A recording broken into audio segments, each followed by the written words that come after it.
In this video, we're going to talk about property, plant, and equipment in more detail. So essentially, property, plant, and equipment are tangible in nature. So the difference between tangible and intangible means that tangible, we could physically touch them. So we could physically go up to a building and touch it. We could physically touch a piece of equipment, whereas intangible assets, we cannot physically touch them, such as a patent, but they still give us with value. So they still provide us with some sort of value. So tangible assets with relatively long useful lives, once again, more than 1 year. So they're used in operating the business. So we're not selling them, because if we're selling something, that means that's going to be inventory. So inventory and equipment are not the same thing.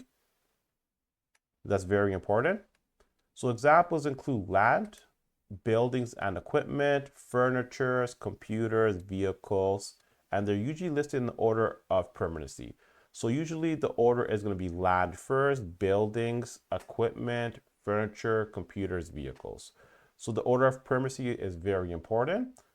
The most three common ones that you'll see are land, buildings, and equipment. But sometimes in the question or even on the financial statements of a company, you'll just have one account called property, plant, and equipment, and that's it.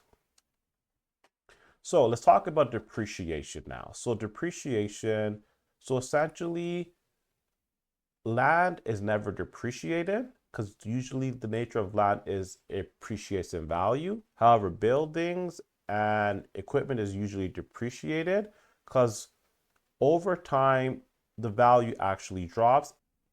So depreciation is the allocation, the expense of the cost of property, plant, and equipment over their estimated useful life. So companies systematically assign a portion of the cost of an asset to expense each year. So let's say hypothetically that we bought a vehicle for $13,000. We predict that we're going to drive it for 5 years. It could last for 10 years, but we're going to drive it for 5 years. Our estimated useful life in that case is going to be 5 years. So under IFRS, this allocation is referred to as depreciation for property, plant, and equipment, and amortization for intangible assets. So remember, IFRS is the worldwide standard. It stands for International Financial Reporting Standards, and this is what governs accounting. So depreciation is used for property, plant, and equipment, whereas amortization is used for intangible assets. I've seen questions and even companies use these two terms interchangeably, so don't let that confuse you if you do see that. So under ASPE, amortization is often used instead of depreciation.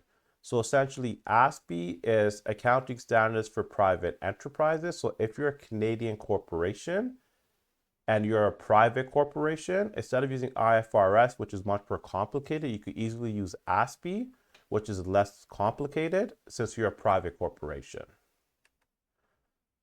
So the cost of long-lived assets with indefinite lives is not depreciated. Land. So another reason why land isn't depreciated is because it has no useful life as well. Now we have accumulated depreciation. So accumulated depreciation tells us in the name what it is. It's depreciation that we accumulate every single year. So accumulated depreciation account shows the total amount of depreciation taken to date. And remember, accumulated depreciation is a contra account. A contra account is attached to a primary account and it reduces its value. The difference between the cost of the asset, the primary account, and its accumulated depreciation, the contra account, is referred to as the carrying amount of the asset. So once again, the formula for carrying amount is the cost of the asset subtracted by its accumulated depreciation.